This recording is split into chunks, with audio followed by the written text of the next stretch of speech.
இந்த போட்டோக்களில் உள்ள ஆண்கள் மாறுகிறார்களே தவிர அதில் உள்ள பெண் மட்டும் மாறவே இல்லை. அந்த பெண்ணின் சிரிப்புக்கு பின்னால் இருப்பது வஞ்சகம்.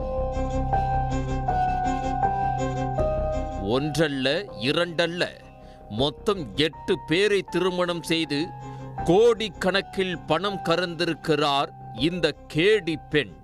கைது செய்யப்பட்டவர் சமீரா ஃபாத்திமா. நாக்பூரைச் சேர்ந்தவர். 35 வயதாகிறது. ஆசிரியையாக வேலை பார்த்து வந்திருக்கிறார். ஆனால் இவருடைய முழு நேர வேலை ஏமாற்றுவது மட்டும்தான். இஸ்லாமிய சமூகத்தைச் சேர்ந்த வசதி படைத்த ஆண்கள்தான் சமீராவின் டார்கெட்.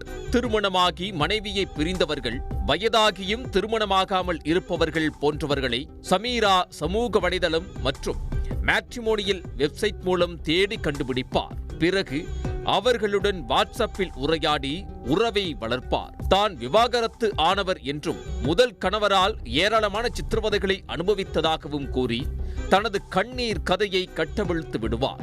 இந்த எமோஷனல் ஸ்டோரியிலேயே பல ஆண்கள் சிக்கிக் கொள்வார்கள். அப்படி சிக்காதவர்கள் தேனொழுக பேசும் சமீராவின் பேச்சிலிருந்து தப்பிக்க முடியாது. அடுத்த கட்டமாக சமீரா உடனடியாக திருமணம் செய்து கொள்ள வற்புறுத்துவார். புகுந்த வீட்டில் காலடி எடுத்து வைத்ததும் அவருடைய ஆட்டம் ஆரம்பிக்கும். கணவரின் ரகசியங்கள், பலம், பலவீனம் என அனைத்தையும் தெரிந்து கொள்ளும் சமீரா சரியான நேரம் பார்த்து கணவரிடம் சண்டை போட தொடங்குவார். அதன் தொடர்ச்சியாக தான் கேட்கும் பணத்தை தரவில்லை என்றால் தன்னை பாலியல் வன்கொடுமை செய்ததாகவும், வரதட்சணை கேட்டு சித்திரவதை செய்ததாகவும் காவல் நிலையத்தில் புகார் கொடுத்து விடுவதாக மிரட்டுவார். பணம் கைக்கு வந்ததும் அவரை கழட்டி விட்டு அடுத்த ஆளை தேடிச் செல்வதுதான் சமீராவின் ஸ்டைல். ரிசர்வ் வங்கியின் அதிகாரி தொடங்கி தொழிலதிபர்கள், தனியார் நிறுவனத்தில் உயர் பதவியில் இருப்பவர்கள் என இதே பாணியில் சமீரா 15 வருடங்களாக 8 பேரை திருமணம் செய்து பணம் பறித்திருக்கிறார். சமீரா இந்த மோசடியை தனி ஆளாக செய்திருக்க வாய்ப்பில்லை. இவருக்கு பின்னால் ஒரு கிரிமினல் கூட்டம் இருப்பதாக சொல்லப்படுகிறது. சமீராவால் கடைசியாக பாதிக்கப்பட்டவர் அவர் மீது காவல் நிலையத்தில் புகார் கொடுத்திருக்கிறார். போலீசார் அவரை கைது செய்ய சென்றபோது கர்ப்பமாக இருப்பதாக காரணம் காட்டி தப்பித்திருக்கிறார். அதன் பிறகு அவர் தலைமறைவாகிவிட்டார்.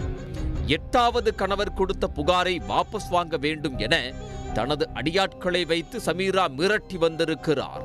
அதோடு 9வதாக வேறு ஒரு ஆணை திருமணம் செய்யும் வேளையிலும் சமீரா இறங்கி இருக்கிறார். இதனை தெரிந்து கொண்ட 8வது கணவன் தன்னை போல் இனிமேல் யாரும் ஏமாறக்கூடாது என்பதற்காக அவரது வழக்கறிஞர் மற்றும் போலீசாரின் உதவியோடு சமீராவை பிடிக்க வேண்டும் என முடிவு செய்திருக்கிறார். சம்பவத்தன்று வழக்கை வாபஸ் வாங்க பேச்சுவார்த்தை நடத்த வேண்டும் என கூறி சமீராவை 8வது கணவர் நாக்பூரில் உள்ள டீ கடைக்கு வரவழைத்திருக்கிறார். அப்போது மறைந்திருந்த போலீசார் சமீராவை சுற்றி வளைத்து கைது செய்திருக்கிறார்கள். சமீரா கைதான செய்தி வெளியானதும் அவரால் பாதிக்கப்பட்டவர்கள் காவல் நிலையத்தில் குவிந்திருக்கிறார்கள். 8 பேரை தான் திருமணம் செய்தாரா? அவரின் பின்னணியில் உள்ளவர்கள் யார் யார் என போலீசார் சமீராவிடம் விசாரணை மேற்கொண்டு வருகின்றனர். முழுமையான விசாரணைக்கு பிறகே அனைத்து உண்மைகளும் தெரிய வரும்.